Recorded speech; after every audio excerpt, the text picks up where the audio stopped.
Hi from Melbourne, Australia. We're here today to demonstrate to you, with the assistance of Rachel, the assembly of our Aerobin 200 litre home composter. So here's the Aerobin in its packaging, a single pack carton. Rachel has it sitting on a table just for ease of removing the parts from the carton, and to assist in that process, Rachel will now slide the carton onto its side, and with the flaps removed, it just simply makes it easier to remove the individual parts from the carton. So with every Aerobin, the 200 litre in this case, comes the instructions and information brochure that steps you through the assembly of the 200 litre Aerobin, and a second document which is our composting tips, which talks about aerobic composting, the objectives, how to go about it, and then a bunch of recipes that will embrace many of the ingredients that you're likely to be composting at home with. So out comes the base insert, and then 4 of the 8 vertical panels. The 3-sided panels, the larger panels, the 2 upper level fixed panels, and these can be distinguished from the 2 lower level access doors by the hooks, if you like, or the arms that are on the top corners of these panels.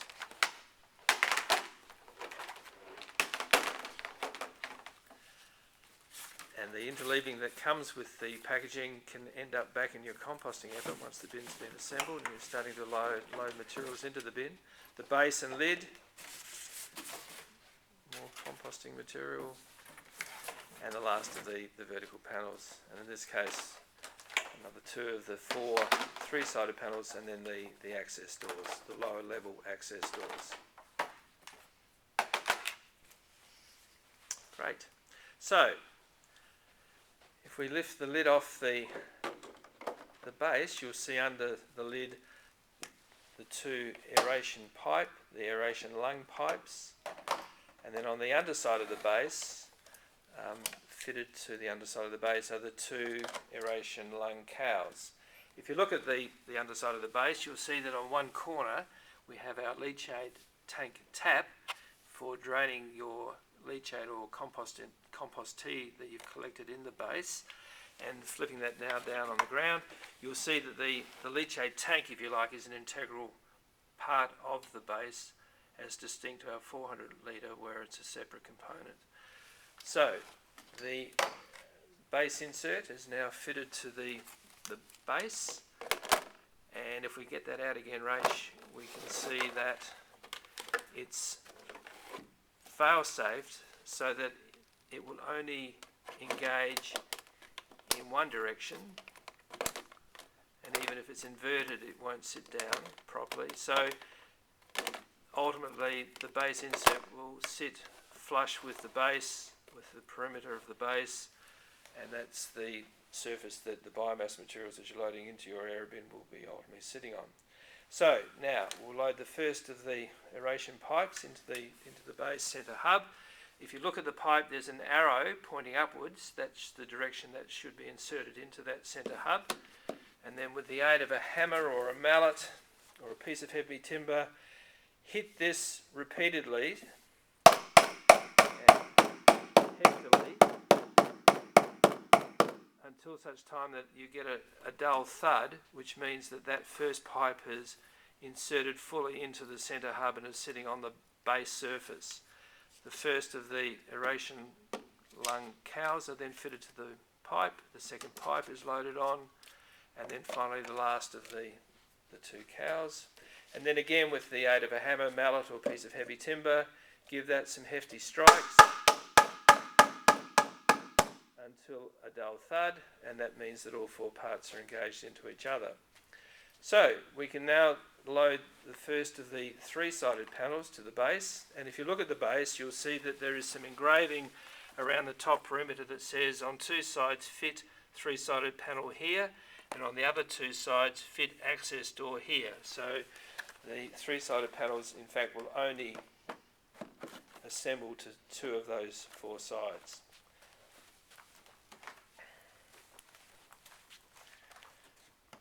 Okay, so they're locked down, be simply tested by lifting. Now, what we're going to do now is move the base and the three-sided panels that we have to alongside of a vertical surface, and that vertical surface in this case is a 400 litre Aerobin.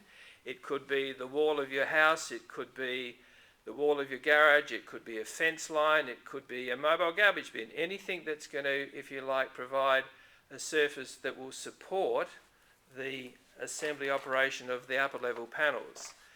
And just to show you why we're doing this, the three-sided panels don't engage or lock to the lower level three-sided panels. The final engagement, if you like, and we'll demonstrate it in a moment, is achieved through the fixed panel that locates between the two upper level three-sided panels.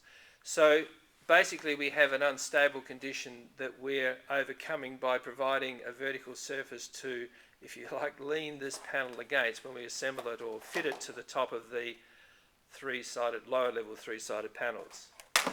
So Rachel now will insert that to the corners, and that's quite stable. Now retrieve one of the fixed panels and the last of the three-sided panels. Insert the three-sided panel to the lower level three-sided panels, and with her other hand locate and position and engage the fixed panel, which is now clipped to, I'm lifting that, clipped to the lower level three-sided panel, and then very simply load the second and last of the vertical panels, which again has clipped to the lower level three-sided panels. So as a module, those four upper level panels are now assembled to the lower level three-sided panels. However, there is an alternative to this, and the vertical panel, if you like, that structure could be replaced by simply having a spare pair of hands. In other words, if somebody was helping you or assisting you in the assembly of the 200 litre Aerobin, they could be steadying that first three-sided panel whilst you were fitting the second of the three-sided panels and the first of the fixed panels. So that's an option. But there is another option, and we'll show you this, and we'll firstly remove the assembled panels, and you do that by just simply getting a knife to the clip, levering that out and then pulling that panel out. The three-sided panels come away, and now we'll pre-assemble this module on the floor.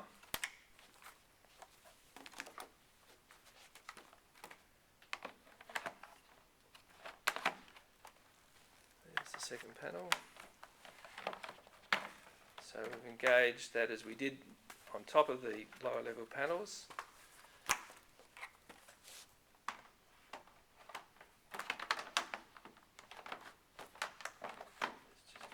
Getting that all lined up. So now we have the same four panels as a module, which Rachel will now pick up and carry across to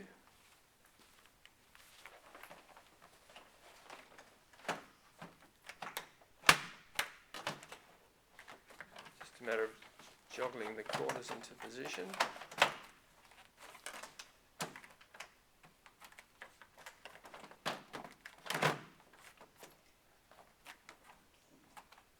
And it's now assembled. So moving that out, you have the walls without the access doors fitted. And you might also note that at this time, without the access doors fitted, the rigidity of the Aerobin is not perhaps as strong as it will be with the access doors and the lid fitted. So that's not something to be concerned about. So Rach, now we can go to the addition of the two access doors.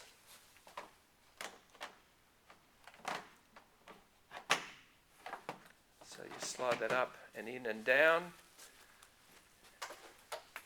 We'll repeat that on the other side.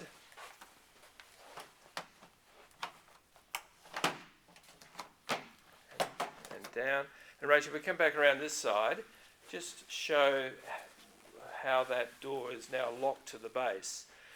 And if we lift it, the door comes away and out, and that's how you remove your access doors. But with that door in the down position, it's actually locked to the base, and it prevents the biomass materials that you're loading into your bin pushing the doors open.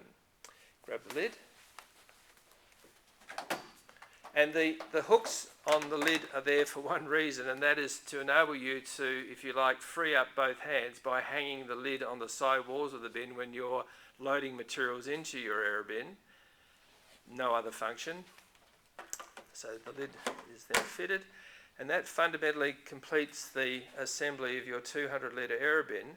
Whilst we've got it in this position, we'll just show you one other alternative way of collecting the leachate from the leachate tank, and the tap in this case is around here on this corner. If you take a piece of, it's a 13 mil, 12.5 millimetre flexible PVC hose, attach it to in this case we've used a pump action water bottle. The outlet on the water bottle is about the same diameter as the outlet on our leachate tank tap, and if you sweat both ends of the hose onto the male nipples of both our tap and our bottle, turn the tap to the on position, you can then, ensuring that the bin is sitting above the bottle, not ever have to worry about opening and closing that tap again, because the leachate will simply drain from the tank to the bottle, unscrew the cap from the bottle, and take your bottle away with your collected leachate. One thing to remember when you're installing your 200 litre Aerobin, it must be on a flat, level foundation. It has to be a solid foundation. It can't be sitting in either soil or garden bed or on grass, because with the weight of material that you're eventually going to be loading into your Aerobin, it will be an unstable foundation. The Aerobin integrity could be compromised as a consequence of it not sitting on a solid foundation, given the weight that it will be carrying. So please ensure it's on concrete, brick pavers, a heavy timber base. Anything like that will certainly well support your Aerobin. So there you go. Good composting, and good luck. Thank you.